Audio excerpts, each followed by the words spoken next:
Hello friends, bye academy में आप सभी का स्वागत है। आशा करता हूं आप लोग अच्छे होंगे, अपनी पढ़ाई और सेहत का ध्यान काफी अच्छे से रख रहे होंगे।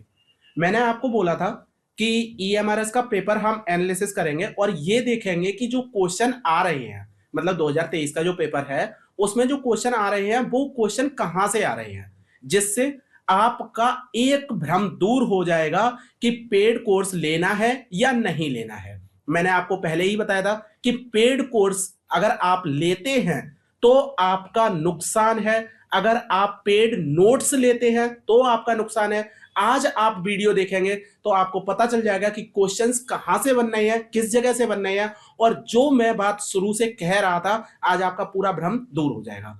तो मेरी एक ही रिक्वेस्ट है कि आप कम से कम 5 मिनट तक इस वीडियो को जरूर देखें, जिससे आपको पता ही चल जाएगा कि ये वीडियो देखने लायक है और शेयर करने लायक है। तो अगर जो भी लोग फंस रहे हैं आपके साथ के जो पढ़ रहे हैं वो कह रहे हैं कि क्या पेड कोर्स लेना चाहिए या नहीं, तो आपको बताना है कि नहीं लेना चाहिए और क्यों नहीं लेना चाहिए। आप जाके ये वीडियो देखिए जिससे आपको पता चलेगा क्यों नहीं लेना चाहिए। तो अभी हम क्या डिस्कस करेंगे, हम ईएमआरएस का पेपर देखेंगे, पॉलिटी सेक्शन देखेंगे। हम पॉलिटी के जितने भी क्वेश्चन है, 20 क्वेश्चन आपके पॉलिटी में आए थे 2023 में।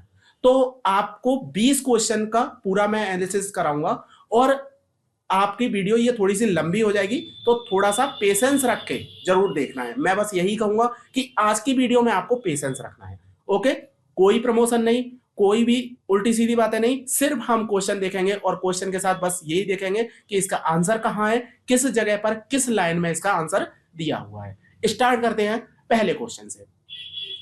तो पहला क्वेश्चन है, अगर आप देखें तो अगर सबसे पहले मैं बता दूं कि जो आपका ये पेपर है, मैंने ये पेपर Q3 लिया है। ठीक है, Q3 जो पेपर के सेट थे, प्रीवियस ईयर के जो पेपर है 2023 का जो पेपर है उसका जो पेपर सेट का नंबर है Q3, तो उसके अकॉर्डिंग लिया है। तो अगर आप मैच भी करना चाहेंगे, 56 क्वेश्चन नंबर 56 आपका यही होगा Q3 में, अगर आप देखेंगे तो। वैसे तो आप कहीं से भी चेक कर सकते हैं तो आपको ये क्वेश्चन मिलेगा ही मिलेगा, लेकिन अगर Q3 में देखेंगे तो क्वेश्चन नंबर 56 आपका ये वाला क्वेश्चन है। तो ये क्या कहता है, इसमें कथन और कारण दिए हुए हैं और बताना है विकल्प के साथ कि कौन सा विकल्प आपका सही है। तो पहला कथन है इसका, इसमें कहता है कि संविधान द्वारा प्रदत्त स्थानीय निकायों की शक्तियों को सत्ता का विकेंद्रीयकरण कहते हैं। अब ये क्या कहना चाह रहा है कि संविधान में जो शक्तियां दी जाती हैं उन्हें स्थानीय निकायों को अगर दे दिया जाए, संविधान में जो शक्तियां हैं उन्हें स्थानीय निकायों को अगर दे दिया जाए तो उसे हम क्या कहेंगे, उसे हम सत्ता का विकेंद्रीकरण कहेंगे। पहली बात तो ये हो गई। दूसरा कारण यह बता रहा है कि केंद्रीकरण के पीछे बुनियादी सोच यह है कि अनेक मुद्दों और समस्याओं का निपटारा स्थानीय स्तर पर ही बढ़िया ढंग से हो सकता है। मतलब अगर हम विकेंद्रीकरण करते हैं तो जो समस्या और मुद्दे हैं, जो हमारा बेसिक है, हमारा कोर है, उस कोर की, हमारी रूट की जो समस्या है, उन समस्याओं को कौन दूर कर सकता है, स्थानीय सरकारें ही कर सकती हैं। विकल्प दिए हुए हैं, दोनों सही है, सही व्याख्या नहीं करता है। ए सही है, आर गलत है, ए गलत है, आर सही है, ए और आर दोनों सही है और आर ए की सही व्याख्या करता है। ये क्वेश्चन आपका इंग्लिश में भी दिया हुआ है, इसे आप पढ़ लीजिए। अब इसका आंसर कहां है, अब आप ढूंढेंगे इसका आंसर। तो आंसर मिलेगा आपको पॉलिटी की एनसीईआरटी में। ये सारी जो एनसीईआरटीज हैं ये सारे पॉलिटी की हैं, स्क्रीनशॉट आपको वहीं से मैंने दिया है। तो 10th क्लास की एनसीईआरटी अगर आप देखेंगे, चैप्टर नंबर 2 फेडरलिज्म का जो हम पढ़ा रहे हैं, पेज नंबर 24, उसमें क्या कहता है कि जब केंद्र और राज्य सरकारों से शक्तियों को लेकर स्थानीय सरकारों को दी जाती हैं तो इसे सत्ता का विकेंद्रीकरण कहते हैं। क्या कह रहा है ये, केंद्र और राज्य से शक्तियां कहां पर जा रही हैं, स्थानीय सरकारों को जा रही हैं, और स्थानीय सरकारों को जाने वाली शक्तियों को हम क्या कहेंगे, सत्ता का विकेंद्रीकरण कहेंगे। इससे हमारा जो स्टेटमेंट ए है वो तो हमें करेक्ट होते हुए दिखाई दे रहा है। दूसरा, इसके पीछे जो बुनियादी सोच है, अब यही जो बात बोल रहा है, इसके पीछे बुनियादी सोच है, मतलब कारण है। ये कारण क्या है कि अनेक मुद्दों और समस्याओं का निपटारा स्थानीय स्तर पर ही बढ़िया ढंग से हो सकता है। मतलब रीजन भी सही है और रीजन इसका इसे फुलफिल भी कर रहा है। आपको एनसीईआरटी में से ये दिखा रहा हूं स्क्रीनशॉट, तो आपकी एनसीईआरटी का चैप्टर नंबर 2 फेडरलिज्म में देखिए, जहां से ये क्वेश्चन डायरेक्ट दिया हुआ है लाइन बाय लाइन। ठीक है, इससे क्या हो रहा है, आपका चौथा आंसर सही हो रहा है कि ए और आर तो सही ही है और आर ए की सही व्याख्या कर रहा है। ये कौन बता रहा है? एनसीईआरटी आपको बता रही है। तो पहले क्वेश्चन से आप समझ गए क्वेश्चन कहां से आया? एनसीईआरटी से। आप लिखते जाइए कि क्वेश्चन कहां से आ रहे हैं। दूसरे क्वेश्चन की अगर हम बात करें तो ये क्या कह रहा है? इसमें भी कथन और कारण दिए हुए हैं और आपको बताना है कि कथन और कारण दोनों सही है या नहीं है, और कारण इसकी सही व्याख्या कर रहा है या नहीं कर रहा है। ये कुछ ना कुछ थोड़ा सा केवीएस से ये बदल गया है। 2023 का पेपर आया था केवीएस का, उसमें कथन और कारण वाले क्वेश्चन बहुत ज्यादा थे और उसके बाद ये ईएमआरएस में भी देखने को मिला हमें। तो इसमें भी है कथन। कथन क्या कह रहा है? पहला, वर्तमान समय में लोकतंत्र का प्रचलित रूप है प्रतिनिधित्व वाला लोकतंत्र। ये मैं आपको लाइन पढ़ा चुका हूं। प्रतिनिधित्व वाला लोकतंत्र क्या होता है? जिसमें एक प्रतिनिधि होगा, मतलब हम एक व्यक्ति को चुनेंगे और उस व्यक्ति के पास सारी शक्तियां होंगी हमारे लिए फैसला लेने की। और उसे चुना कैसे जाएगा? लोकतांत्रिक विधि से, मतलब वोट डालकर उसे बहुमत से जिताया जाएगा और बहुमत वाली सरकार ही वो बनकर आएगी और वो फैसले लेगी। तो अब क्या है, क्या कह रहा है कि वर्तमान समय में लोकतंत्र का प्रचलित रूप है प्रतिनिधित्व वाला लोकतंत्र। इस प्रकार की जो व्यवस्था है उसमें जनता की ओर से बहुमत को फैसला लेने का अधिकार होता है। मतलब बहुमत को फैसला लेने का अधिकार किसे हो रहा है? मतलब प्रतिनिधि को हो रहा है। और बहुमत का शासन भी चुने हुए प्रतिनिधियों के माध्यम से ही होता है। मतलब आपने बहुमत से एक प्रतिनिधि को चुन तो लिया, अब उस प्रतिनिधि के द्वारा ही आप पर शासन किया जाएगा, आपके सभी फैसलों को लिया जाएगा। कारण ए समझ में आ गया? कहीं ना कहीं आपको आंसर याद हो रहा होगा क्योंकि मैंने ये पढ़ा दिया है, तो आपका ये तो सही है। दूसरा, इसका रीजन क्या है? आधुनिक लोकतांत्रिक शासन व्यवस्था में इतने अधिक लोग होते हैं कि हर बात के लिए सबको साथ बैठाकर सामूहिक फैसला कर पाना संभव ही नहीं हो सकता। अब ये क्या लाइन कह रहा है? अपने देश के बारे में सोचिए। अपने देश में कितने लोग हैं? इतने लोग हैं और सबसे कह दिया जाए भाई कोई एक फैसला लेना है और उस फैसले में चुनाव करना है। आप सभी आके बैठिए, डिस्कशन करिए और चुनाव करिए और उस फैसले को लीजिए। इतने लोग, 141 करोड़ जनसंख्या, क्या वो फैसला सही तरीके से ले सकती है? क्या सभी को समय है? क्या सभी लोग एक साथ बैठ सकेंगे? सबकी सोच एक जैसी हो पाएगी? नहीं हो पाएगी। इसीलिए कहा जाता है कि प्रतिनिधि वाला लोकतंत्र हमें लाना चाहिए। देखते हैं हम एनसीईआरटी में 9th क्लास का पहला चैप्टर डेमोक्रेसी, पेज नंबर 15 अगर आप देखेंगे तो लोकतंत्र का बृहद अर्थ हमने पढ़ाया था। उसमें हमने एक बात बताई थी कि लोकतंत्र का सबसे आम रूप क्या है? प्रतिनिधि वाला लोकतंत्र है, और जिसमें देश में लोकतंत्र होने की बात करते हैं, लोग शासन नहीं चलाते हैं। सभी लोगों की तरफ से बहुमत को फैसला लेने का अधिकार होता है और यह बहुमत भी स्वयं शासन नहीं चलाता, बहुमत का शासन भी चुने हुए प्रतिनिधियों के माध्यम से होता है। पहला स्टेटमेंट आपका सही हो गया इस लाइन से। अब आप इसके रीजन देखिए, ऐसा क्यों जरूरी है? क्योंकि दो रीजन मैंने बताए थे। पहला तो आधुनिक लोकतंत्र में, पहला यह है आधुनिक लोकतांत्रिक शासन व्यवस्था में इतने अधिक लोग होते हैं कि हर व्यक्ति के लिए सबको साथ बैठाकर सामूहिक फैसला कर पाना संभव नहीं हो सकता। तो इसी से ही आपका रीजन तो सही हो गया और इसके कारण भी हैं, ये दोनों कारण हैं। इस वजह से आर इसकी सही व्याख्या भी कर रहा है। अब दूसरा भी यहीं पढ़ लेते हैं, इससे आपका रिवीजन हो जाएगा। ठीक है, दूसरा क्या है? अगर ये संभव भी होता है, सभी लोग सामूहिक रूप से बैठ जाएं तो नागरिकों के पास हर फैसला लेने के लिए समय, इच्छा या योग्यता और कौशल नहीं होता है। चार चीजें मैंने बताई थी, कौन कौन सी? समय, बहुत अच्छे से याद कर लीजिए, इच्छा, योग्यता और कौशल। ठीक है, यही चार चीजें आपके एग्जाम में लिख कर आएंगी। जब मैंने आपको बताया था, ये पढ़ा रहा था, तब मैंने बोला था कि ये तो आपका क्वेश्चन बन चुका है, ये लाइन अभी तक आपके में नहीं आई है, तो ये इंपॉर्टेंट है, इसे आप याद कर लीजिए। इसीलिए मैंने आपको चारों पॉइंट बताए थे। तो अब आप समझ गए कि इसका अगर आप आंसर देखें तो इसका आंसर क्या है? ये वाला जो आंसर, ये वाला क्वेश्चन है, इसका आंसर क्या है? ए और आर दोनों सही हैं और आर ए की सही व्याख्या करता है। क्वेश्चन नंबर 2 कहां से आ रहा है? एनसीईआरटी से। अगर क्वेश्चन नंबर 57 देखेंगे आप Q3 में तो वहां पर मिल जाएगा। अब आगे बढ़ते हैं क्वेश्चन नंबर 3 पर। ये क्या कह रहा है? ये कह रहा है फर्स्ट पास्ट द पोस्ट प्रणाली में वही प्रत्याशी विजेता घोषित किया जाता है जो देश में सर्वाधिक मत प्राप्त करने वाला सदस्य हो, दल का सदस्य हो। दूसरा, चुनाव क्षेत्र के अन्य उम्मीदवारों से ज्यादा मत हासिल करता हो। तीसरा, 50% से अधिक मत हासिल करके प्रथम स्थान पर आता है। चौथा, सर्वाधिक संख्या में मत अर्जित करता है। अब ये चार इसके ऑप्शन है। मैंने अभी तक ये नहीं पढ़ाया है। मैंने आपको बोला था कि जो चुनाव है, इस चुनाव को हम अलग से पढ़ेंगे। मैंने आपको बताया था ना, क्लियर है ना, मैंने आपको अलग से बताया था। क्यों मैंने बताया था? क्योंकि जो एनसीईआरटी मैंने बताई थी आपको, मैंने क्या बताया था आपको, 9th की पढ़नी है, 10th की पढ़नी है और 11th की जो कॉन्स्टिट्यूशन वाली है एनसीईआरटी, वो आपको पढ़नी है। इसके अलावा कुछ नहीं पढ़नी। तो कॉन्स्टिट्यूशन वाली जो एनसीईआरटी है उसमें से ये क्वेश्चन बना है। तो वहां तक तो आप नहीं पहुंचे होंगे। 9th 10th ही मैंने आपसे बोला था कि आप अकेले वही वाली पढ़िए, बाकी का जो एक्स्ट्रा टॉपिक होगा वो मैं पढ़ाऊंगा आपको, ठीक है। तो अब इसका आंसर देखते हैं। पहले तो आपको पता होना चाहिए कि ये जो चुनाव प्रणाली है भारत में किस प्रकार की है। भारत में कई प्रकार की चुनाव प्रणाली देखी जाती है, जिसमें से अगर हम विधायकों का चुनाव देखें या फिर हम सांसदों का चुनाव देखें, एमपीस और एमएलए का चुनाव देखें, तो उसमें किस प्रकार की प्रणाली अपनाई जाती है? First past the post system की प्रणाली अपनाई जाती है। 11th क्लास की एनसीईआरटी, तीसरा चैप्टर इलेक्शन, पेज नंबर 57 यहां पर हम देख रहे हैं।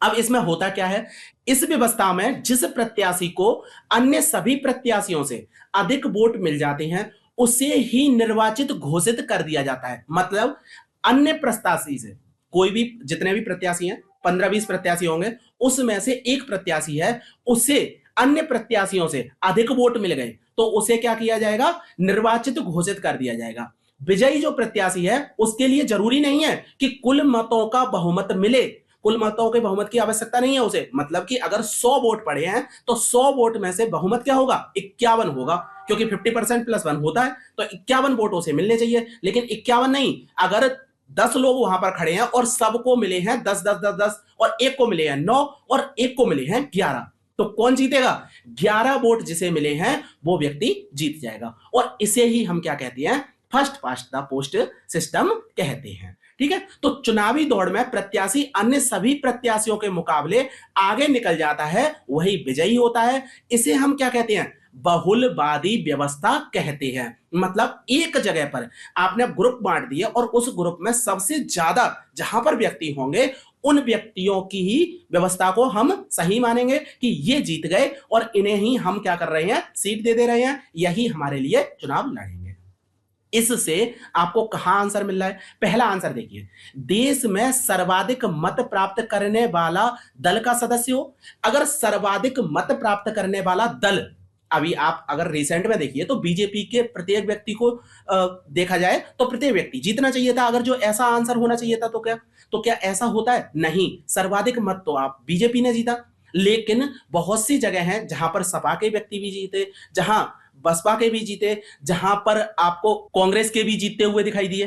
तो ये क्यों हो रहा है? क्योंकि अगर सर्वाधिक दल वाला व्यक्ति जीतेगा तो उसे first past the post system नहीं माना जाएगा। ये आंसर आपका गलत हो गया। अगले पे आंसर पर करते हैं, इसे हम बाद में देखेंगे।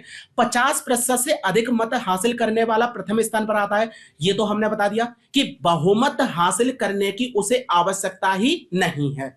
दूसरा, सर्वाधिक संख्या में मत अर्जित करता हो। सर्वाधिक संख्या में मत अर्जित कर लिया, लेकिन कहां, किस जगह पर? उसे एक पर्टिकुलर स्थान की बात करनी होगी। और किन स्थानों की बात करनी होगी? एक चुनाव क्षेत्र की। और किससे ज्यादा मत हासिल करने होंगे? अन्य उम्मीदवारों से, अन्य प्रत्याशियों से। अन्य प्रत्याशियों से एक चुनाव क्षेत्र में अगर उसे ज्यादा मत हासिल होते हैं तब ही वो जीत कर आता है। तो इससे आंसर कौन सा मिल रहा है? 2। इसका आंसर ये है। अब ये भी कहां मिला आपको? एनसीईआरटी में मिला। बिल्कुल क्लियर है, कहीं पर भी कोई डाउट तो नहीं है? डाउट हो तुरंत पूछिए, पॉज कीजिए क्लास और कमेंट करिए और कहिए कि सर आप इस जगह पर थोड़ा सा गलत बता रहे हैं। मैं 100% श्योर हूं कि कहीं पर भी मैं गलत नहीं हूं। मैंने बहुत मेहनत की है इसमें, ठीक है, आपको दिखाई दे रहा होगा। और यही है, बस मैं बस यही चाहता हूं कि आपके पैसे खर्च ना हो। जो लोग फालतू में आपको नोट्स बांट रहे हैं कि नोट्स हमारे खरीद लीजिए, पैसे हमें दीजिए, 8-8 हजार में कोर्स सेल कर रहे हैं, क्यों? क्योंकि एक बच्चे को पता ही नहीं है कि पेपर कहां से आ रहा है। मेरा बस यही काम है कि सबको पता होना चाहिए पेपर कहां से आ रहा है। क्वेश्चन नंबर 4 पर चलते हैं। क्वेश्चन नंबर 4 क्या कहता है कि देश का भविष्य नागरिकों के कामकाज से भी ज्यादा शासकों के कामकाज पर निर्भर करता है। पहला कथन तो ये है। दूसरा कथन क्या कहता है? नागरिक के तौर पर हम जो भी काम करते हैं वह भी हमारे देश के लोकतंत्र को मजबूत या कमजोर बनाने में मदद करता है। अब यहां पर बात किसकी चल रही है? यहां चल रही है लोकतंत्र की। लोकतंत्र में बताया जा रहा है कि अगर हमने सरकार को चुन लिया है ना, तो सरकार पर ही हम उम्मीद नहीं रख सकते हैं। सरकार किसी भी तरह के फैसले ले सकती है, अगर नागरिक सक्रिय नहीं है तो उन फैसलों को गलत रूप से भी लागू किया जा सकता है। अगर नागरिक सक्रिय है तो उसे सही तरीके से लागू किया जाएगा, और नागरिकों को ही सक्रिय बनाना लोकतंत्र की मजबूत करने की स्थिति में लाया जा सकता है। तो ये बात कह रहा है।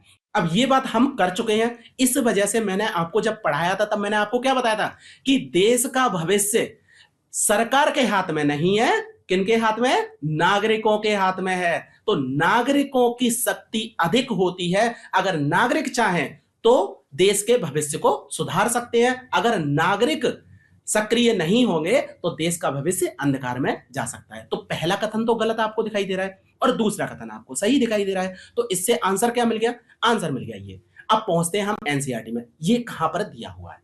9th की एनसीईआरटी डेमोक्रेसी, पहला चैप्टर, पेज नंबर 17। क्या बोलता है कि नागरिक के तौर पर हम जो भी काम करते हैं वह भी हमारे देश के लोकतंत्र को अच्छा या खराब बनाने में मदद करता है। क्या बोल रहा है? नागरिक के तौर पर हम जो काम करते हैं, तो क्या यहां पर देश की बात की जा रही है? यहां नागरिकों की बात की जा रही है। यही लोकतंत्र की ताकत है और यही लोकतंत्र की कमजोरी। तो यहां से दूसरा कथन तो, दूसरा स्टेटमेंट तो आपको यहां पे सही दिखाई दे रहा होगा।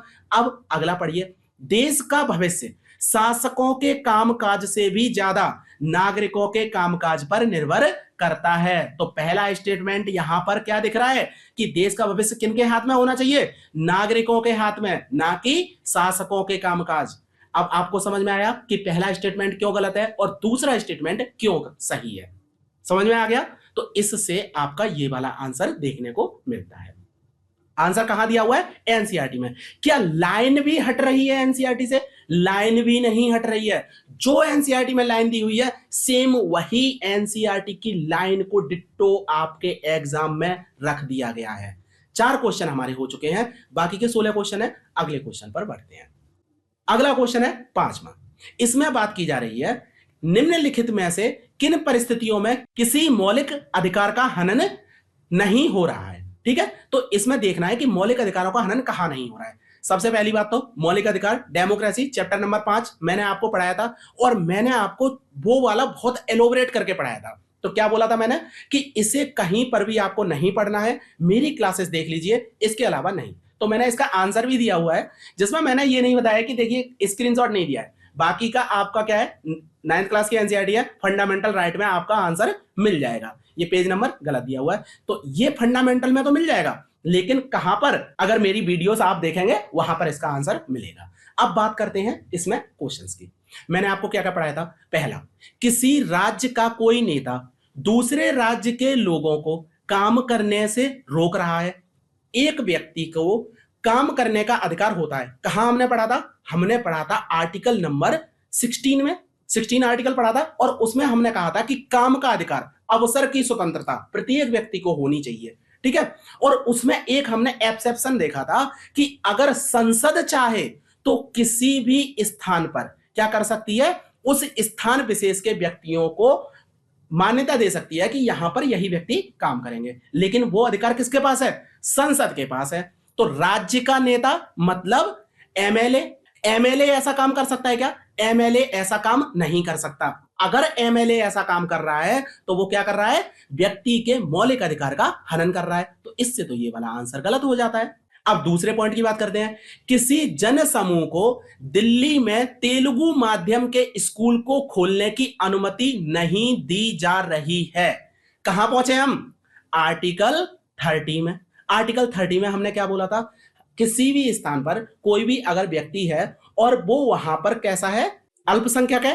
अल्पसंख्यक किन पॉइंट पे हमने बोला था? 2 पॉइंट हमने बताए थे, एक तो जाति के आधार पर और दूसरा भाषा के आधार पर। तो हमने 2 ही तरह के अल्पसंख्यकों की बात की थी। और इसमें जब हमने एक केस बताया था उसमें हमने क्या बताया था कि अल्पसंख्यकों की स्थान विशेष पर ही अल्पसंख्यक समानता देखी जाएगी। ऐसा नहीं है कि पूरे देश में अल्पसंख्यक हैं। हम क्या करेंगे, दिल्ली का अलग देखेंगे, राजस्थान का अलग देखेंगे, मुंबई का अलग देखेंगे, उत्तर प्रदेश का अलग देखेंगे। यही हमने बात बोली थी। तो तेलुगु लोग दिल्ली में कम हैं, अल्पसंख्यक हैं, और अल्पसंख्यकों को स्कूल खोलने के लिए अनुमति से अगर रोका जाए तो आर्टिकल 30 का सीधा सीधा हनन है, और हनन है तो क्या होगा, ये वाला आंसर नहीं होगा। अगले पॉइंट की बात करते हैं। सरकार सशस्त्र बलों में कार्यरत किसी अधिकारी की पदोन्नति नहीं कर रहा है क्योंकि वह अधिकारी महिला है। सीधे पॉइंट, आर्टिकल 15 आपको क्या बताया था, धर्म, मूलवंश, जाति, लिंग, जन्म स्थान के आधार पर भेदभाव नहीं होगा। अगर धर्म, मूलवंश, जाति, लिंग और जन्म स्थान, लिंग मतलब जेंडर एक महिला या पुरुष को देखकर पदोन्नति नहीं होने दे रहे हैं, मतलब आर्टिकल 15 का सीधा सीधा हनन कर रहे हैं आप उस महिला अधिकारी का। तो नहीं होना चाहिए ना, इसका आंसर ये नहीं है। इससे तो आपका चौथा आंसर सीधे सीधे मिल गया, लेकिन फिर भी आप चौथा पढ़ लीजिए। 15 साल का बच्चा कालीन के कारखाने में मजदूरी कर रहा है। अब देखिए, मैंने आपको क्या बताया था कि 14 से 18 साल तक के बच्चे किस में काम कर सकते हैं, हजार्डस इंडस्ट्री में काम नहीं कर सकते हैं, बाकी में कर सकते हैं। और कब कर सकते हैं, अगर वो स्कूल जा रहे हैं तो स्कूल के टाइम को छोड़कर वो काम कर सकते हैं। तो 15 साल का बच्चा है और वो कालीन कारखाने में काम कर रहा है, तो उस जगह पे तो मजदूरी कर सकता है ना, उस जगह पर आराम से कर सकता है। इसलिए आपका चौथा आंसर सही है। अगर यहीं पर आपको कालीन की जगह पे ये बोल दिया जाए कि वो पटाखे की फैक्ट्री में काम कर रहा है, पटाखे की फैक्ट्री में अगर काम करे तो क्या होगा, ये आंसर भी गलत हो जाएगा। जबकि यहां पर कालीन के कारखाने में काम करना है, 15 साल का बच्चा आराम से काम कर सकता है। तो अब आपको 5वें क्वेश्चन का आंसर मिल गया। ये भी आपकी एनसीईआरटी में दिया हुआ है, लेकिन मैं इसे डिटेल में पढ़ा चुका हूं ना, इसलिए मैंने इसका स्क्रीनशॉट आपको नहीं दिया। अगर आप ढूंढेंगे आपको मिल जाएगा। कुछ काम आप भी करिए। वैसे तो मैंने कहा है कि आपको काम करने की जरूरत नहीं है इसमें, बाकी का आप आगे देखिए। आगे देखते हैं हम क्वेश्चन नंबर 6 को। इसमें क्या हो रहा है, जनहित याचिकाओं के बारे में बात की जा रही है, और ये भी मैंने आपको बताया था कि जुडिशरी वाला टॉपिक मैं आपको बाद में पढ़ाऊंगा। तो इसका आंसर अभी आपको नहीं पता होगा अगर मेरी पूरी क्लासेस आपने देखी हैं।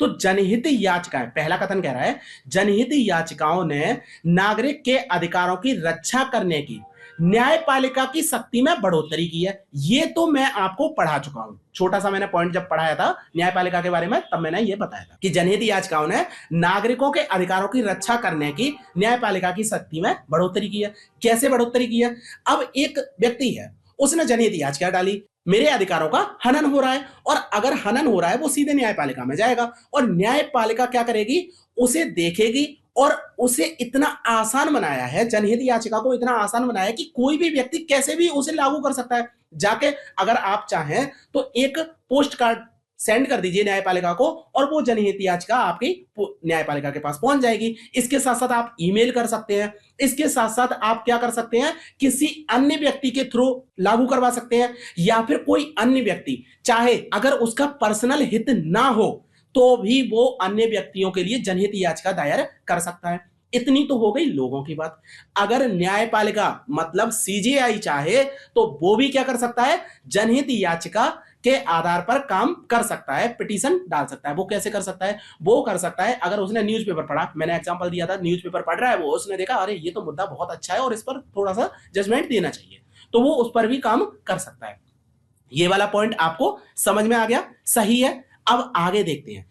विचाराधीन कैदियों को लेकर सर्वोच्च न्यायालय ने एक मुकदमा चलाया जो पहली जनहित याचिका के रूप में प्रसिद्ध हुआ। मैं इसका आंसर बता रहा हूं कि इसका आंसर ये सही है। जो पहली जनहित याचिका डाली गई थी ना, वो किन के लिए डाली गई थी, कैदियों के लिए ही डाली गई थी। तो इसका आंसर अब आपको कहां मिलेगा, इसका आंसर मिलेगा आपको 11वीं क्लास की अगर एनसीईआरटी देखें, 6वां चैप्टर जुडिशरी वाला 136 पेज नंबर पर जाएंगे।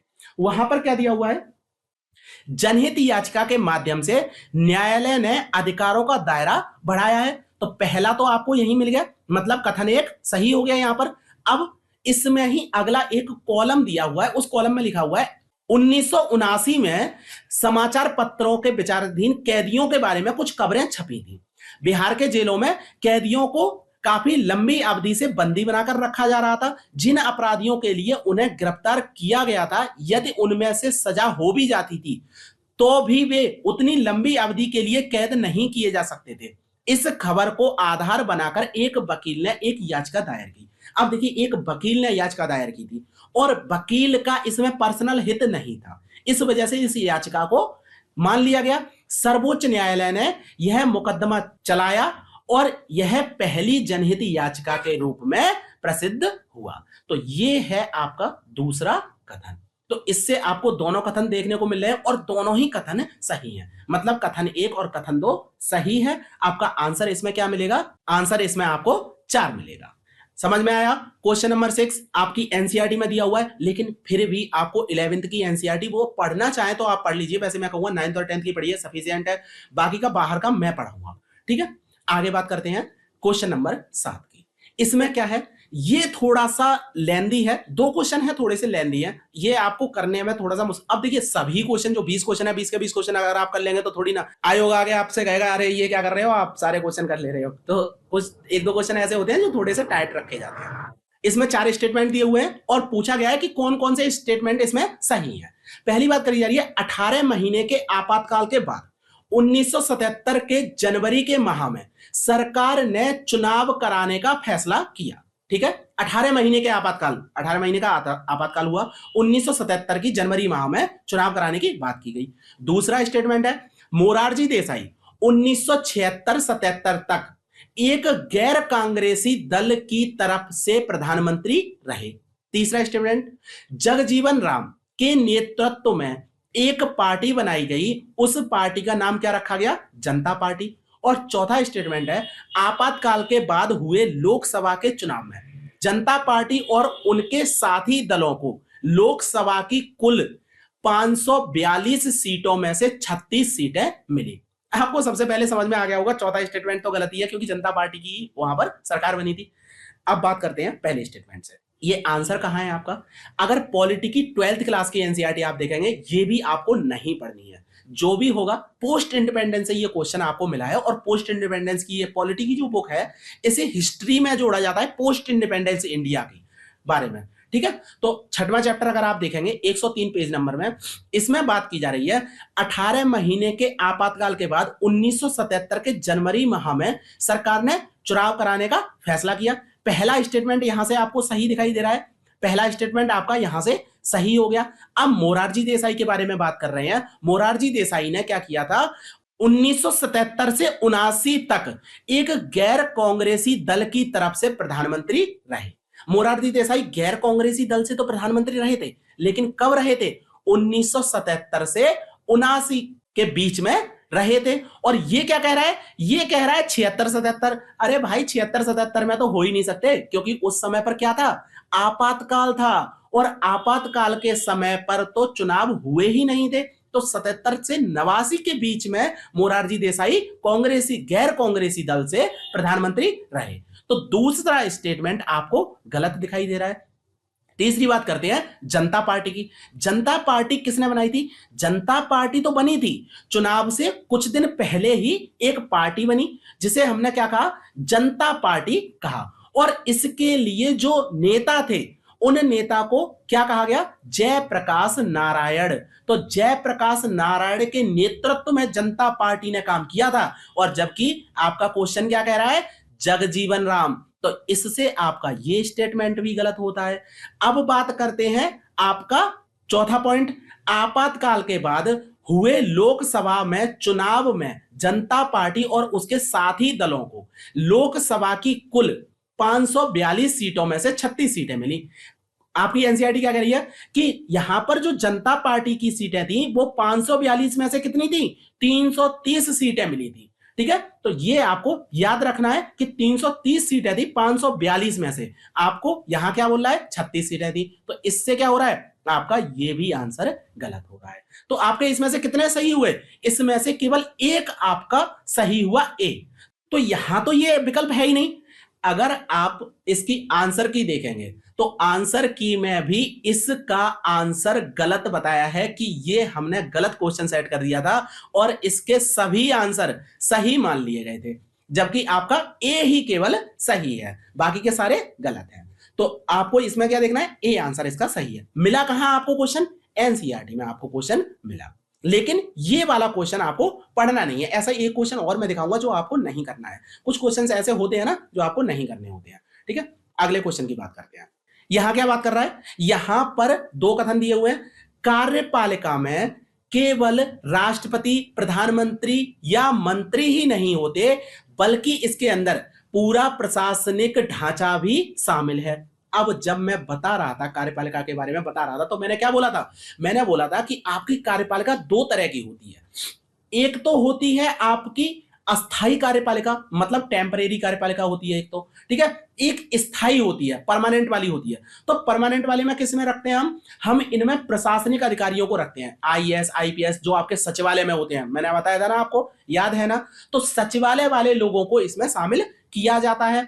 ये आपको स्टेटमेंट सही दिख रहा होगा, ठीक है। दूसरे स्टेटमेंट की बात करते हैं, सरकार के प्रधान और उनके मंत्रियों को राजनीतिक कार्यपालिका कहते हैं और वे सरकार की सभी नीतियों के लिए उत्तरदायी होते हैं। सरकार के प्रधान और उनके मंत्रियों को क्या कहेंगे, राजनीतिक कार्यपालिका कहेंगे, जबकि दूसरी कार्यपालिका क्या है, प्रशासनिक कार्यपालिका है। अब इसका आंसर देखते हैं कहां पर लिखा हुआ है। अगर आप 11वीं क्लास के एनसीईआरटी चौथे चैप्टर एग्जीक्यूटिव की बात करेंगे तो 79 पेज नंबर में, कार्यपालिका में केवल राष्ट्रपति, प्रधानमंत्री या मंत्री ही नहीं होते, बल्कि इसके अंदर पूरा प्रशासनिक ढांचा भी आता है। इससे आपका पहला स्टेटमेंट सही हो जाता है। सरकार के प्रधान और उनके मंत्रियों को राजनीतिक कार्यपालिका कहते हैं, यह क्या है, दूसरा स्टेटमेंट है। और वे सरकार के सभी नीतियों के लिए उत्तरदायी होते हैं, लेकिन जो लोग रोज रोज के प्रशासन के लिए उत्तरदायी होते हैं उन्हें हम स्थायी कार्यपालिका कहते हैं। तो रोज रोज के जो प्रशासन में काम करते हैं वो कौन है, आईएएस आईपीएस हैं आपके। आपने देखा होगा ना, एक आईपीएस के उसमें जाइए, ऑफिस में जाइए, आपको पता चल जाएगा आईएएस के वो क्या कर रहे हैं, रोज रोज का काम कर रहे हैं। और जो आपके राजनीतिक कार्यपालिका है वो क्या रोज रोज का काम कर रही है, उन्हें सदन में जाना है, 3 आपके सेशन होते हैं, उसमें उन्हें काम करना है, उनके लिए नीति बनानी है। तो ये वाली चीजें क्या है, ये चीजें अलग हैं। इससे आपको समझ में आया, दूसरा स्टेटमेंट भी आपका सही है। आंसर आपका क्या हो गया, दोनों स्टेटमेंट सही हैं, तो इसका आंसर कथन 1 और कथन 2 दोनों सही है। आंसर कहां मिला आपको, एनसीईआरटी में मिला। 8 क्वेश्चन मैं करा चुका हूं और सारे क्वेश्चंस आपको एनसीईआरटी में डिट्टो लाइन बाई लाइन मिल रहे हैं कि नहीं मिल रहे हैं, यस और नो। आज मुझे कमेंट चाहिए, अगर आपने आज भी कमेंट नहीं किए तो आप बेहद आलसी व्यक्ति हैं, मैं सच बता रहा हूं, बहुत आलसी व्यक्ति हैं आप आपसे ही कह रहा हूं जो आप सुन रहे हैं, ठीक है। तो कमेंट करिए। आगे बात करते हैं 9वें क्वेश्चन की। 9वां क्वेश्चन क्या कह रहा है, 2 आपको कथन दिए हुए। अब देखिए 9वां क्वेश्चन है, ये आपको एनसीईआरटी में नहीं मिलेगा। एक क्वेश्चन है जो एनसीईआरटी में नहीं मिल रहा है। एनसीईआरटी में ये हो सकता था, लेकिन पुरानी एनसीईआरटी में ये क्वेश्चन दिया हुआ है। जब आप हिस्ट्री की पुरानी एनसीईआरटी पढ़ेंगे उसमें ये क्वेश्चन का आंसर दिया हुआ है। तो इस क्वेश्चन को यहीं छोड़ते हैं, अगले क्वेश्चन को हम देखते हैं। आपातकाल के बारे में ये क्वेश्चन है। तो आपातकाल की जब हम घटना पढ़ते हैं तो वो किस में है, वो हिस्ट्री में ज्यादा देखी जाती है, पॉलिटी में कम देखी जाती है, ठीक है। तो इस वजह से पॉलिटी में इसका आंसर नहीं है। अगला क्वेश्चन अगर हम 10वां देखें, 10वें क्वेश्चन की बात है, विद्यार्थियों को चुनाव की प्रक्रिया समझाने के लिए निम्नलिखित में से कौन सी विधि सबसे उपयुक्त होगी। अब ये क्वेश्चन आपका किस में से आ गया पता है, पेडागोजी में से क्वेश्चन आ गया है। लेकिन इसका आंसर क्या दिया हुआ है, इसका आंसर भी आपकी एनसीईआरटी में दिया हुआ है। माध्यमिक विद्यालय के लोगों के बारे में बात की जा रही है, माध्यमिक विद्यालय के विद्यार्थियों के बारे में बात की जा रही है। तो आपको एग्जांपल्स कहां दिए हुए हैं, एनसीईआरटी में एग्जांपल्स दिए हुए हैं। तो अगर चुनाव की प्रक्रिया के बारे में बात करनी है तो क्या करनी चाहिए, 4 विकल्प है। पहला विकल्प है कि विद्यार्थियों से भारत के राजनीतिक दलों पर एक रिपोर्ट लिखने के लिए कहना। रिपोर्ट लिखकर वो क्या करेंगे, वो ज्यादा जान थोड़ी नहीं पाएंगे। दूसरा, कक्षा प्रतिनिधि के चयन है तो चुनाव करना। ये थोड़ा सा सही लग रहा है, लेकिन अगला देखेंगे। पार्टी निर्माण की प्रक्रिया पर विश्वविद्यालय के प्रोफेसर द्वारा सेमिनार का आयोजन करना। अब विश्वविद्यालय के प्रोफेसर क्या कर रहे हैं, सेमिनार का आयोजन कर रहे हैं। उसमें कोई भी बच्चा इंटरेस्टेड है या नहीं है वो कैसे समझ पाएगा। एक 9th क्लास का बच्चा है, एक 10th क्लास का बच्चा है, माध्यमिक कक्षा की बात की जा रही है, वो समझ कैसे पाएगा कि आप क्या भाषण दे रहे हैं। जब तक प्रत्यक्ष वो नहीं देख पाएगा तो क्या वो समझ पाएगा। तो ये भी गलत लग रहा है। चौथा, संविधान निर्माण पर एक वृत्ति चित्र दिखाना, अरे भाई ये तो बिल्कुल ही कॉन्सेप्ट से ही हट गया, तो इसका आंसर ये भी नहीं हो सकता। अगर आप देखें दूसरा, कक्षा प्रतिनिधि के चयन है तो चुनाव करना, हम क्या करते हैं, हम लोकतंत्र में एक अपने प्रतिनिधि को चुनते हैं, और प्रतिनिधि का चुनाव हम कैसे करते हैं, आपस में बोलते हैं वोट दीजिए, और जिसके वोट ज्यादा मिल जाएंगे उसे प्रतिनिधि चुन लिया जाएगा। तो ये प्रक्रिया बिल्कुल सेम हो गई ना, और इसे छोटे स्तर पर हम अपनी एक क्लास में कर सकते हैं। तो ये एक बहुत अच्छा एग्जांपल हो सकता है। इसका आंसर कहां दिया हुआ है, इसका आंसर भी एनसीईआरटी में दिया हुआ है। अगर आप 11वीं क्लास की एनसीईआरटी इलेक्शन वाला देखेंगे तो इसमें खुद करके सीखें, ये वाले आपको जरूर पढ़ने हैं। इसीलिए मैं कह रहा हूं कि एनसीईआरटी के चैप्टर अगर आप पढ़ेंगे तो इसमें एक भी लाइन आपको छोड़नी नहीं है। तो इसमें आप देखें कि अपनी कक्षा में चुनाव संपन्न कर 4 कक्षा प्रतिनिधियों को चुने। अब ये वाली बात कह रहा है ना, एग्जाम्पल में ये वाली बात कह रहा है खुद करके सीखें, तो क्या करोगे आप, 4 प्रतिनिधियों को चुनेंगे। और इससे क्या होगा, जब आप इलेक्शन की बात कर रहे थे तो इलेक्शन में ही, जब इलेक्शन में सिखाया जा रहा था कि प्रतिनिधि का चुनाव कैसा हो रहा है, उस समय ये एग्जाम्पल दिया गया, इसलिए इसका आंसर भी एनसीईआरटी में आपको देखने को मिल रहा है। वैसे अगर आप चाहें तो इसे निग्लेक्ट कर सकते हैं, आप ना चाहें तो इसका आंसर भी आपको एनसीईआरटी में ही देखने को मिल रहा है। अगले क्वेश्चन की बात करें, 11वां क्वेश्चन नंबर, यहां बात की जा रही है न्यायिक सक्रियता के बारे में। न्यायिक सक्रियता मैंने अभी थोड़ी सी आपको पढ़ाई है, तो इसका आंसर वहीं से करने की कोशिश करते हैं, बाकी का मैं एनसीईआरटी में आपको दिखाऊंगा। तो न्यायिक सक्रियता करती क्या है, पहला कथन है, इसने न्याय व्यवस्था लोकतांत्रिक बना दी है। न्यायिक सक्रियता क्या होती है, पहले हम इस पर रिवीजन करते हैं। न्यायिक सक्रियता क्या है, मैंने बताया था कि जब जुडिशरी काम करती है तो जुडिशरी का काम है न्याय देना, न्याय देना काम है उसका। मतलब कोई भी एक केस गया न्यायालय में और सीजीआई को बोला कि आप बताइए कि इस केस में कौन सा पक्ष विजयी होगा, वो बोलती है कि आपका फलाना एक पक्ष विजयी हो गया, एक पक्ष आपका हार गया, यही है उसका काम।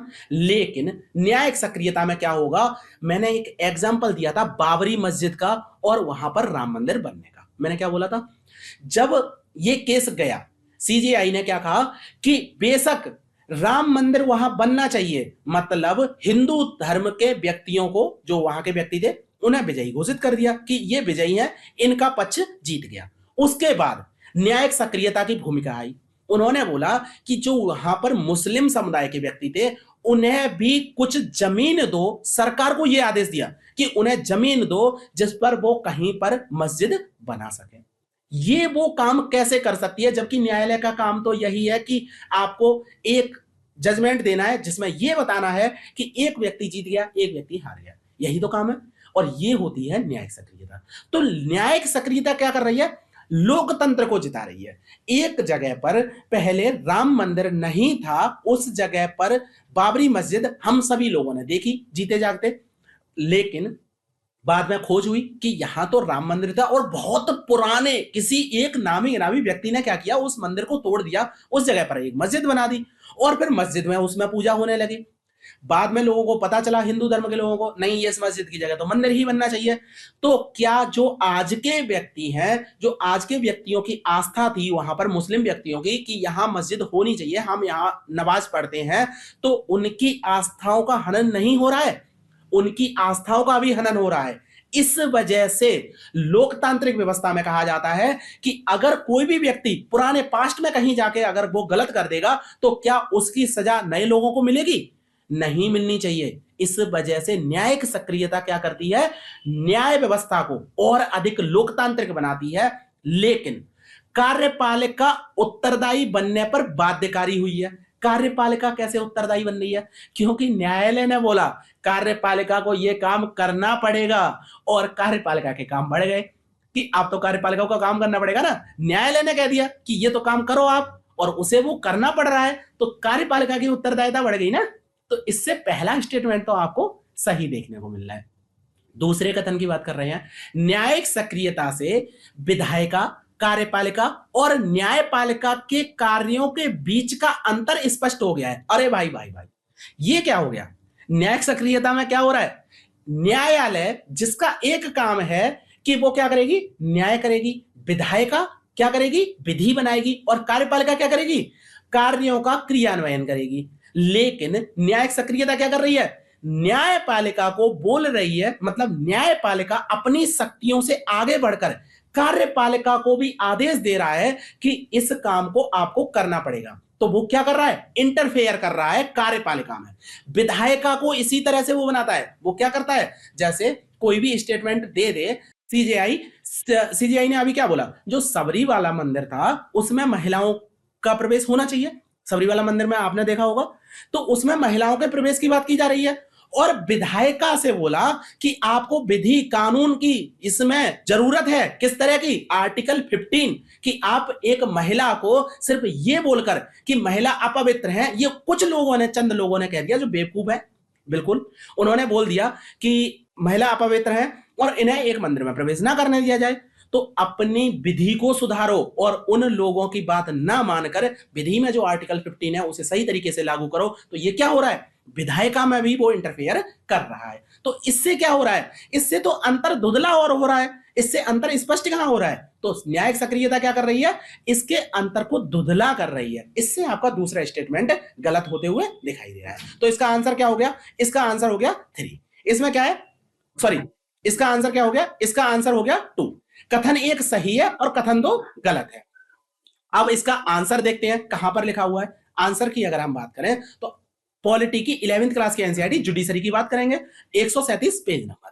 अब देखिए फिर से वही 11वीं क्लास की एनसीईआरटी की, इसीलिए मैंने कहा था आपको 6 पॉइंट मैंने बताए थे, ठीक है। कौन कौन से बताए थे मैंने, विधायिका, कार्यपालिका, न्यायपालिका, इलेक्शन और उसके साथ साथ फंडामेंटल राइट, और एक पॉइंट और मैंने बताया था जो आपके सिलेबस का पार्ट था, वो मैं भूल रहा हूं, तो वो भी मुझे कमेंट करके बताइए कि मैंने क्या बताया था, ठीक है।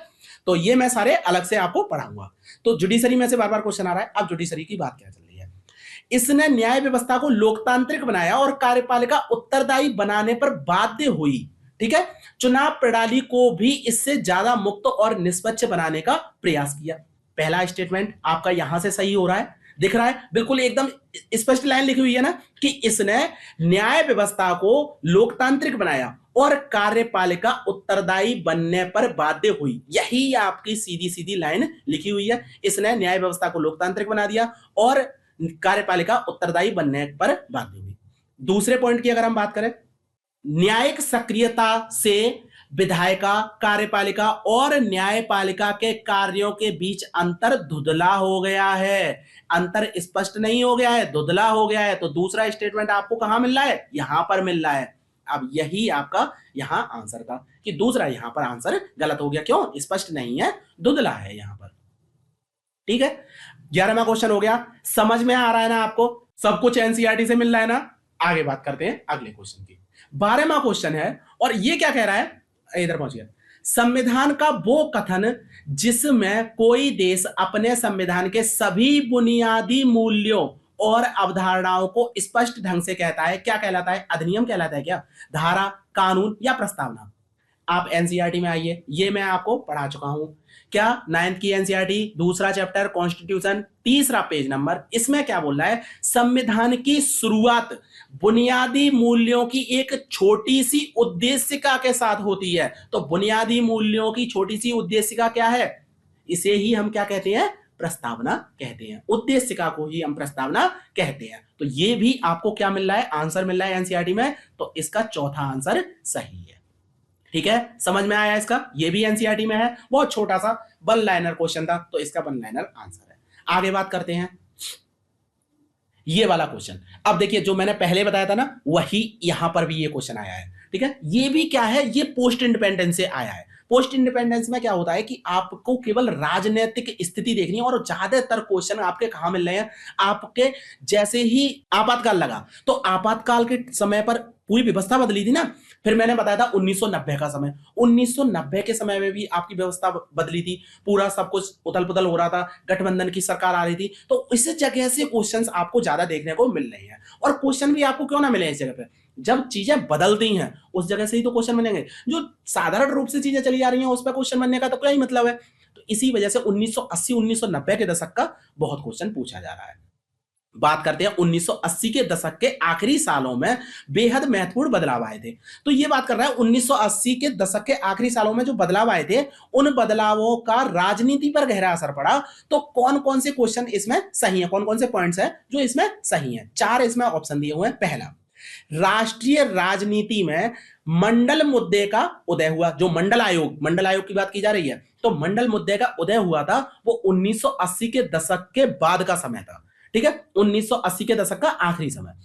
दूसरा, विभिन्न सरकारों ने ढांचागत समायोजन कार्यक्रम चलाए जो आर्थिक सुधारों के नाम से जाना गया। अब देखिए बहुत बड़ी बात है, ये आर्थिक सुधारों के नाम से एक कार्यक्रम चलाया गया था। ठीक है, अगला, 1989 के लोकसभा चुनाव में कांग्रेस को 297 सीटें प्राप्त हुई। अब यह भी बदलाव की स्थिति है, इस पर भी हम बात करेंगे।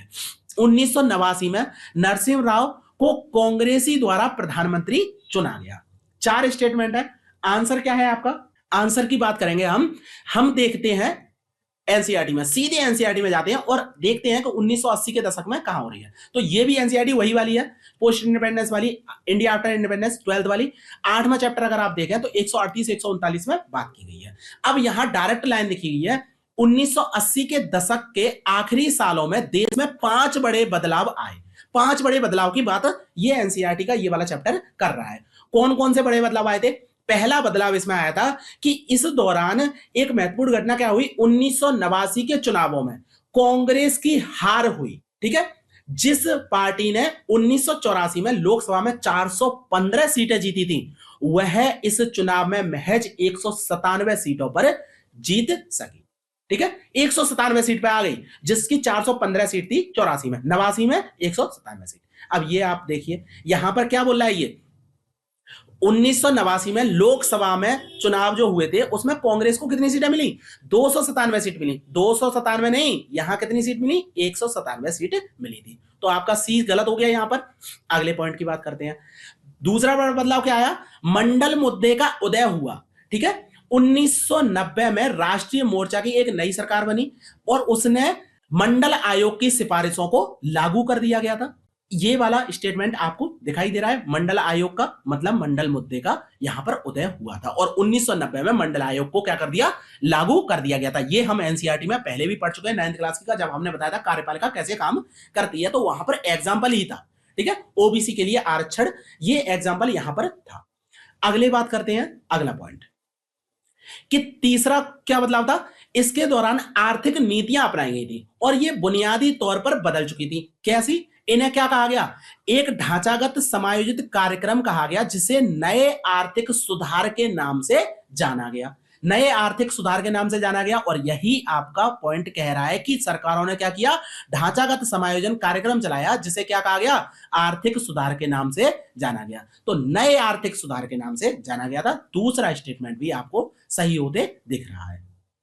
अब अगला पॉइंट एक रह गया है, 1989 में नरसिम्हा राव को कांग्रेस द्वारा प्रधानमंत्री चुना गया था। तो ये यहां पर ये गलत हो गया है। 1991 के चुनावों में कांग्रेस सबसे बड़ी विजय पार्टी के रूप में सामने आई। राजीव गांधी की मृत्यु के बाद कांग्रेस पार्टी ने नरसिम्हा राव को प्रधानमंत्री चुना। नरसिम्हा राव को प्रधानमंत्री तो चुना था, लेकिन ये कब चुना था? 1991 के बाद चुना था। तो ये 1991 कहां पे आ गया आपका? ये आपका 20वां दशक हो गया, मतलब कि ये 1990 से आगे निकल गया और 1980 के दशक की बात की जा रही है। यहां की क्या किया जा रहा है? 1980 के दशक की बात की जा रही है और वो कब बनना है? 1991 में बनने हैं। तो ये वाला जो पॉइंट है, ये पॉइंट 1991 में जोड़ा जाएगा। पहले तो यहां पर यही नहीं है कि 1989 में, 1991 में बने थे। ठीक है, और ये 1980 के दशक की बात ही नहीं है। ठीक, 1990 के दशक की बात है, ये 1980 के दशक की बात है, ये नहीं है। ठीक, तो ये वाला स्टेटमेंट भी आपका गलत हो गया। तो इससे आपका आंसर कौन सा मिल गया? ए और बी सही है, चौथा आंसर सही है। 13वां क्वेश्चन, लेकिन ये भी क्वेश्चन आपका टफ था। तो 2 क्वेश्चन मैंने बताए जो आपके टफ है, पोस्ट इंडिपेंडेंस से आए हैं, तो इन्हें आप ज्यादा मत देखिए। पॉलिटी से मैं कह रहा हूं, लेकिन इन्हें भी मैं पढ़ा दूंगा, एक स्टोरी की तरह पढ़ेंगे हम, तो थोड़ा सा मजा आएगा। ठीक है, तो स्टोरी की तरह इन सबको देखेंगे। अगले क्वेश्चन की बात करते हैं हम, 14वें क्वेश्चन की। देखिए वीडियो काफी बड़ी हो रही है, मुझे भी पता है, लेकिन आपको बने रहना है, क्योंकि मैंने बहुत मेहनत की है, आपको भी मेहनत करनी पड़ेगी। अगर आपको कुछ करना है, पॉज करिए वीडियो, पानी पी के आइए, लौट के आके फिर से प्ले करके देखिए। मैं बता रहा हूं, इतनी मैं ज्यादा नहीं कहता हूं, किसी भी वीडियो पे नहीं कहता हूं, लेकिन मेहनत की है मैंने। आपको मैंने बोला था कि अगले दिन ही वीडियो आने वाली है, लेकिन इस वीडियो को लाने में मुझे 3 दिन लग गए, सिर्फ इसलिए क्योंकि सारी एनसीईआरटीज मैंने पढ़ी और हर एक एनसीईआरटी में से मैंने इसका आंसर ढूंढा कि आपको क्या करना है, आपको वो स्क्रीनशॉट दिखाना है जिससे आपको भरोसा हो सके मुझ पर। तो इसलिए मैंने ये काम किया। क्या आपको ये काम वैलिड नहीं लग रहा है? बस मैं इसीलिए चाह रहा हूं कि आप इस पर बने रहिए।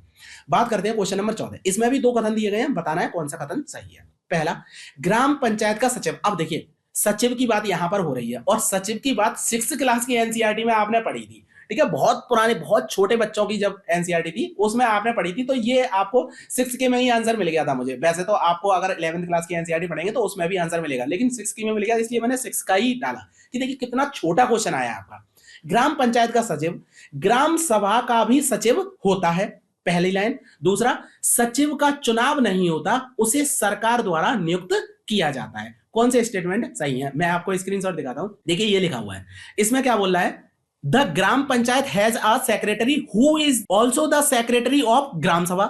ये बात पहली लाइन, पहला स्टेटमेंट आपका सही है। क्या बोल रहा है कि जो ग्राम पंचायत एक सेक्रेटरी को नियुक्त करती है, उसके पास एक सेक्रेटरी होता है, वो सेक्रेटरी ग्राम सभा का भी सेक्रेटरी होता है, ठीक है।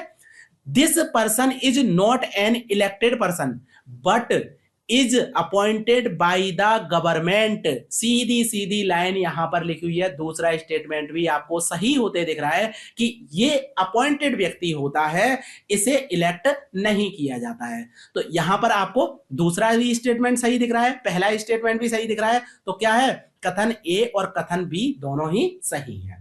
चौथा आंसर आपका सही है। तो इसलिए मैंने ये दिखा दिया कि देखिए 6th क्लास की एनसीईआरटी से आया, वैसे ही 11th के में भी है, ठीक है।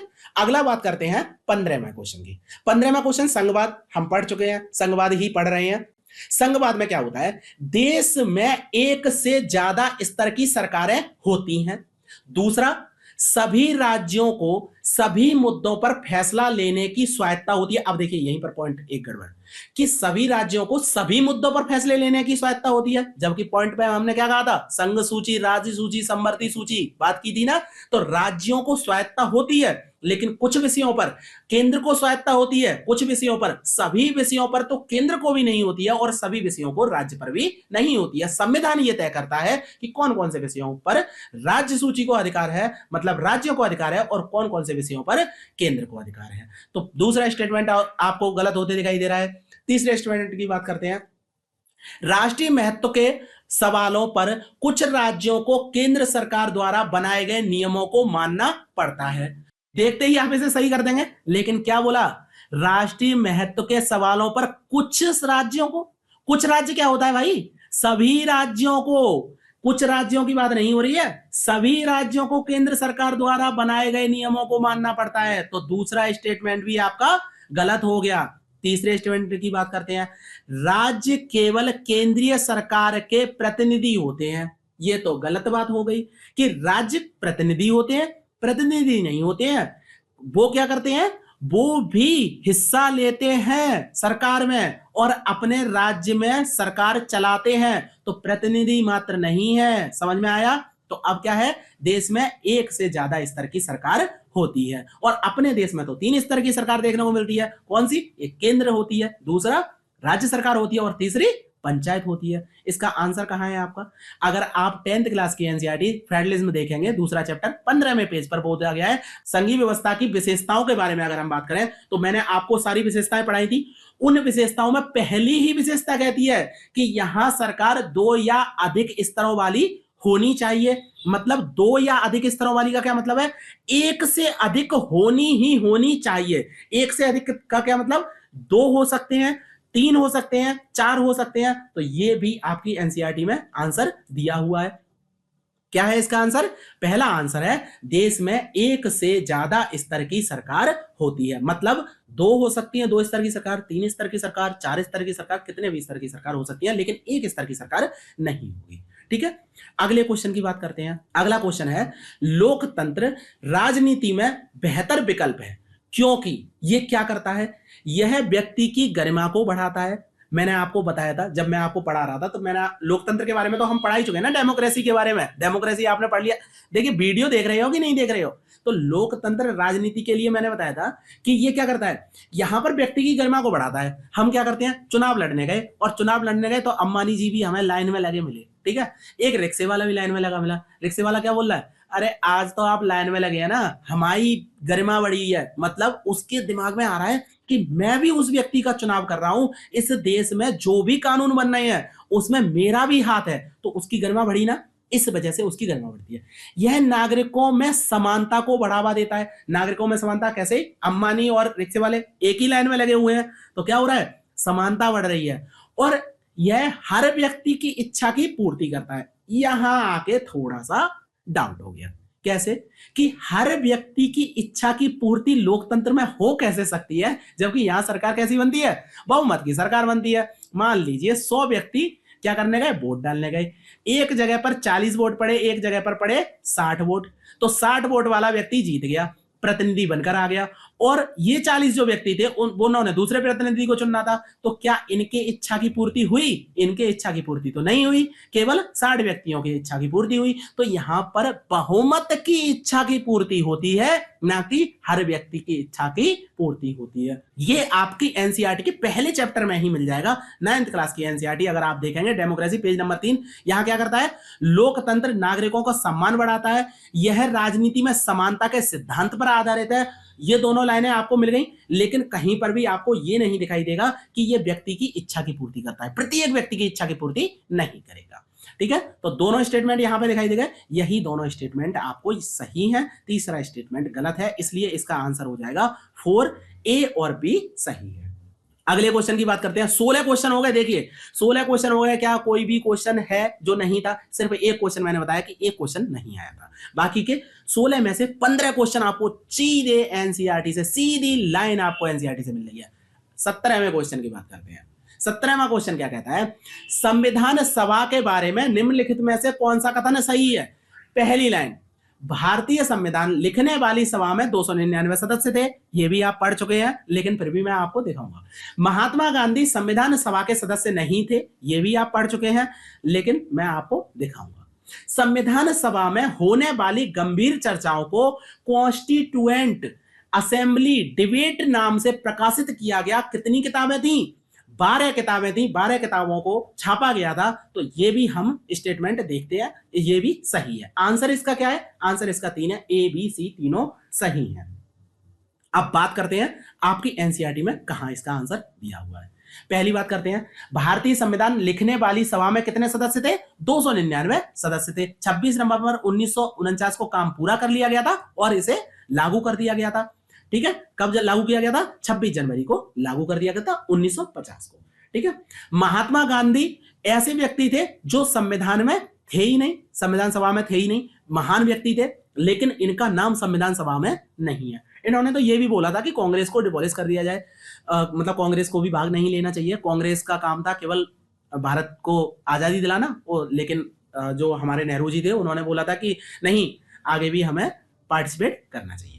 ठीक है, तो इस वजह से महात्मा गांधी नहीं थे। आगे बात करते हैं कि जो रिकॉर्ड थे, जो संविधान सभा में जो बातें चल रही थी, उन बातों को रिकॉर्ड किया गया और 12 किताबें छापी गई, जिनका क्या नाम रखा गया? कॉन्स्टिट्यूएंट असेंबली डिबेट्स, ये नाम रखा गया था और 12 मोटे ग्रंथ छापे गए थे। तो आपको मिल गए तीनों, और ये कहां पर है? आपकी एनसीईआरटी 9th क्लास की दूसरा चैप्टर कॉन्स्टिट्यूशन 27-28 पेज नंबर मिल रहा है ना। एनसीईआरटी में डिट्टो लाइन आप खोल के देख लीजिए, अपनी एनसीईआरटी खोल के देख लीजिए। ठीक है, और अगर किसी को एनसीईआरटी नहीं मिल रही है भाई, टेलीग्राम पर मैसेज करिए, मैं आपको टेलीग्राम पर प्रोवाइड करा दूंगा। ज्यादा हेडेक और मत लो, और मत हेडेक लो, लेकिन मैं जो बोल रहा हूं बस एक काम है, प्लीज पेड कोर्स मत लेना। कोई भी अगर कह रहा है हमारे नोट्स लो, हमारे नोट्स से क्वेश्चंस बनने हैं, आप मत लेना। जो मैं बोल रहा हूं एनसीईआरटी फॉलो करिए। फ्री में आपको जो चीज मिल रही है उसके लिए आप पैसे दे रहे हैं, ये बहुत गलत चीज है। ठीक है, अगला क्वेश्चन देखते हैं, 18वां क्वेश्चन नंबर। ठीक है, थर्ड लास्ट क्वेश्चन है, नेपाल अतीत में ही हिंदू राज्य था। अब देखिए ये क्वेश्चन आपका 10th क्लास की एनसीईआरटी से आ गया, थोड़ा सा बाद का है, तो जब मैं ये पढ़ाऊंगा ना तब आपको समझ में आएगा। ठीक है, तो नेपाल अतीत से ही हिंदू राज्य था और आधुनिक काल में कई सालों तक यहां संवैधानिक राजतंत्र रहा। दूसरा है, सन 2006 में नेपाल में देशव्यापी लोकतंत्र समर्थन प्रदर्शन हुए, पर जिसके बाद राजा को वापस लाया गया। अब देखिए यहां पर एक आपको ये दिखाई दे रहा है ना, 2006 की नीति अगर नेपाल की पढ़ेंगे, मैं आपको एनसीईआरटी का एक केवल लिंक दिखा दे रहा हूं, देखिए ये आप समझ, और कोई भी अभी मत पढ़ना, ठीक है। इसका आंसर मैं जब आपको नेपाल के बारे में पढ़ाऊंगा ना तब आपको बताऊंगा कि नेपाल में क्या हो रहा था। 2006 में एक जन आंदोलन खड़ा हुआ था, और जन आंदोलन में क्या था कि जो वहां सरकार चल रही थी उस सरकार को कहा गया कि इस सरकार को बदला जाए और हमारे यहां पर एक लोकतांत्रिक सरकार बने। तो लोकतांत्रिक सरकार लाने के लिए राजा बनाना, ये तो आपको गलत लग रहा है ना। लोकतांत्रिक सरकार बनाने के लिए आप क्या करेंगे, आप एक व्यवस्था बनाएंगे जिसमें एक व्यक्ति को जिताएंगे और अपने प्रत्याशी को, प्रतिनिधि को चुनेंगे, और वो क्या करेगी, आपके संविधान के अकॉर्डिंग काम करेगी। तो राजा को वापस लेके आना, इससे आपको ये दूसरा स्टेटमेंट तो गलत ही देखने को मिल रहा है, दूसरा कथन गलत है। 2006 में ही हुए थे, ये मैंने आपको एनसीईआरटी में दिखा दिया। नेपाल अतीत से हिंदू राज्य था, ठीक है, ये बात भी सही है, हिंदू राज्य था, और आधुनिक काल में कई सालों तक यहां संवैधानिक राजतंत्र रहा। तो पहला स्टेटमेंट सही है, दूसरा स्टेटमेंट गलत है। तो इसका आंसर देखिए, यहां पर ये कथन एक रह गया है, कथन एक सही है परंतु कथन दो गलत है, तो दूसरा इसका आंसर सही है, ठीक है। अब देखिए आपको एनसीईआरटी में क्या मिल रहा है, आपको एनसीईआरटी में दूसरा स्टेटमेंट तो मिल रहा है, लेकिन पहला स्टेटमेंट आपको पूरे तरीके से नहीं मिल रहा है। हिंदू राज्य था और आधुनिक लोकतंत्र में कई सालों तक संवैधानिक राजतंत्र रहा, कई सालों तक संवैधानिक राजतंत्र रहा, ये तो आपको एनसीईआरटी में मिल जाएगी लाइन। लेकिन नेपाल हिंदू राज्य था, ये आपको लाइन एनसीईआरटी में नहीं मिल रही है। ये लाइन कहां मिलेगी, आपको इग्नू में मिलेगी, ये वाली लाइन, ठीक है, हिंदू राज्य की। तो इग्नू यहां पर पढ़ना, मैंने कहा था ना रेफरेंस लेंगे इग्नू का, तो इस वजह से जब मैं पढ़ाऊंगा आपको तो वहां पर इग्नू का रेफरेंस लेते हुए आपको उसी जगह पर बता दूंगा। थोड़ा थोड़ा टर्म्स में एक्स्ट्रा बताता हूं ना, वो आप याद रखिए, वो आपको इग्नू से ही देखने को मिलेंगे। लेकिन आप इग्नू खोल के मत बैठ जाना कि जब आप इग्नू वाला चैप्टर पढ़ेंगे, इग्नू का जो चैप्टर है उसे आप अगर पढ़ने बैठ गए, मूवमेंट है जो जितने भी नेपाल के और बोलीविया के जितने भी मूवमेंट है उनके बारे में अगर पढ़ने बैठ गए, तो आप भाई मैं कह रहा हूं कि आप 2 हफ्ते निकाल देंगे और आपका एक ही चैप्टर कवर हो पाएगा, ठीक है। तो ये काम मत करना। तो अब आपको कितना एनसीईआरटी में रह गया, 1.5 क्वेश्चन आपका एनसीईआरटी में रह गया। 1.5 ही क्वेश्चन का आएंगे ना, क्योंकि आधा क्वेश्चन नहीं मिल रहा है, आधा क्वेश्चन तो मिल गया, इसमें आधी लाइन मिल गई आपको डिट्टो एनसीईआरटी में लिखी हुई, ठीक, बाकी का नहीं मिला। तो अब बात करते हैं क्वेश्चन नंबर 19 की। भारतीय संविधान की प्रस्तावना में निम्नलिखित में से किस प्रकार के न्याय पर चर्चा की गई है। कौन कौन से न्याय, तो पहले पॉइंट की बात करें, सामाजिक आर्थिक न्याय, सामाजिक और राजनीतिक न्याय, आर्थिक राजनीतिक और सामाजिक न्याय, सामाजिक और सांस्कृतिक न्याय। जब आपको मैंने एनसीईआरटी का एक मैंने पॉइंट दिखाया था, आपको मैंने दिखाया था भारत की उद्देशिका के पूरा एक स्क्रीनशॉट लिया था 9th क्लास का, कॉन्स्टिट्यूशन 31वां पेज नंबर। हम भारत के लोग भारत को संपूर्ण प्रभुत्व संपन्न समाजवादी पंथ निरपेक्ष लोकतंत्रात्मक गणराज्य बनाने के लिए और उसके समस्त नागरिकों को, अब मैंने बताए थे 3 प्रकार के न्याय, सामाजिक आर्थिक और राजनीतिक। आंसर तो आपका यही हो गया था, ये आंसर आपका हो गया, ठीक है। सामाजिक आर्थिक और राजनीतिक मतलब तीनों ही ये आपको दिए हुए हैं, आर्थिक राजनीतिक और सामाजिक, यहां तो आपका हो गया। लेकिन मैंने आपको क्या क्या पढ़ाया था उसका थोड़ा रिवीजन करता हूं। 3 प्रकार के न्याय बताए थे, सामाजिक आर्थिक और राजनीतिक। 5 प्रकार की स्वतंत्रताएं बताई थी, विचार अभिव्यक्ति विश्वास धर्म और उपासना की स्वतंत्रता। और मैंने क्या बोला था कि जो आपका न्याय वाला क्वेश्चन है ये तो आपका आ चुका है, लेकिन अभी स्वतंत्रता का क्वेश्चन नहीं आया है। स्वतंत्रता का क्वेश्चन आपका पीसीएस में आ चुका है, तो हो सकता है कि वहां से आपका ईएमआरएस में या DSSB में क्वेश्चन बन जाए, ठीक है। 2 तरह की समानता के बारे में बात करी, कौन कौन सी समानता, प्रतिष्ठा और अवसर की समानता, ठीक। तो ये आपको याद रखनी है। बाकी का आपका क्वेश्चन का आंसर एनसीईआरटी में दिया हुआ है, कॉन्स्टिट्यूशन वाले भी चैप्टर में ये भी क्वेश्चन का आंसर है। तो 19 क्वेश्चन में से 1.5 क्वेश्चन आपका एनसीईआरटी में से नहीं था। अगली बात करते हैं लास्ट क्वेश्चन और इस चैप्टर का भी आखिरी क्वेश्चन, ठीक है, इस एनसीईआरटी का भी आखिरी क्वेश्चन। देश का सर्वोच्च कानून जिसमें किसी देश की राजनीति और समाज को चलाने वाली मौलिक कानून होते हैं उसे हम क्या कहते हैं, बिल्कुल एकदम स्पष्ट, क्या कहते हैं, संविधान कहते हैं। क्या नीचे क्या और भी आंसर पढ़ने की जरूरत है, इसमें तो ऑप्शन की भी जरूरत नहीं होनी चाहिए। मैंने सीधे सीधे लाइन बताई थी ना, क्या बताई थी, जब कॉन्स्टिट्यूशन वाला चैप्टर पढ़ाया था पेज नंबर 20 में ये आंसर आपका दिया हुआ है 9th क्लास की में। इसमें क्या बोला है, कुछ बुनियादी नियम है जिनका पालन नागरिकों और सरकार दोनों को करना होता है, ऐसे सभी नियमों को सम्मिलित रूप से क्या कहते हैं, संविधान कहते हैं। और ये क्या है? देश का सर्वोच्च कानून है और इसकी हैसियत से संविधान नागरिकों के अधिकार, सरकार की शक्ति और उनके कामकाज करने के तौर तरीकों का भी निर्धारण करता है। तो क्या आपको सभी आंसर्स मिल गए? 20 क्वेश्चन मैंने कराए, 1.5 क्वेश्चन आपको नहीं मिला। अब आप मुझे बताइए, क्या आप पेड कोर्स लेंगे? पेड कोर्स लेंगे या नहीं लेंगे? बताइए। क्या आप पेड नोट्स लेंगे? नोट्स लेंगे या एनसीईआरटीज पढ़ेंगे? आप वीडियोस देखेंगे मेरी कि नहीं देखेंगे? जो मैं बता रहा हूं उस पर भरोसा आज हो रहा है कि नहीं? मैंने आपको बताया कि एनसीईआरटीज ही मैं आपको पढ़ा रहा हूं, ठीक है? थोड़ा सा इग्नू का रेफरेंस ले रहा हूं। आपके क्वेश्चन एनसीईआरटी से बन रहे हैं ना? अगर आपके 20 में से 18 क्वेश्चन हो रहे हैं एनसीईआरटी में, फिर आपको क्या जरूरत है कुछ और पढ़ने की? मुझे बताइए। 50 चीजें पढ़ने से बेहतर है एक चीज को 50 बार पढ़ो। ये बात अगर आप अच्छे अच्छे लोगों के बारे में सुनेंगे, जब आप विकास दिव्यकीर्ति सर को आप देखेंगे तो वो क्या कहते हैं? रिवीजन करिए, बेस्ट रिवीजन करिए।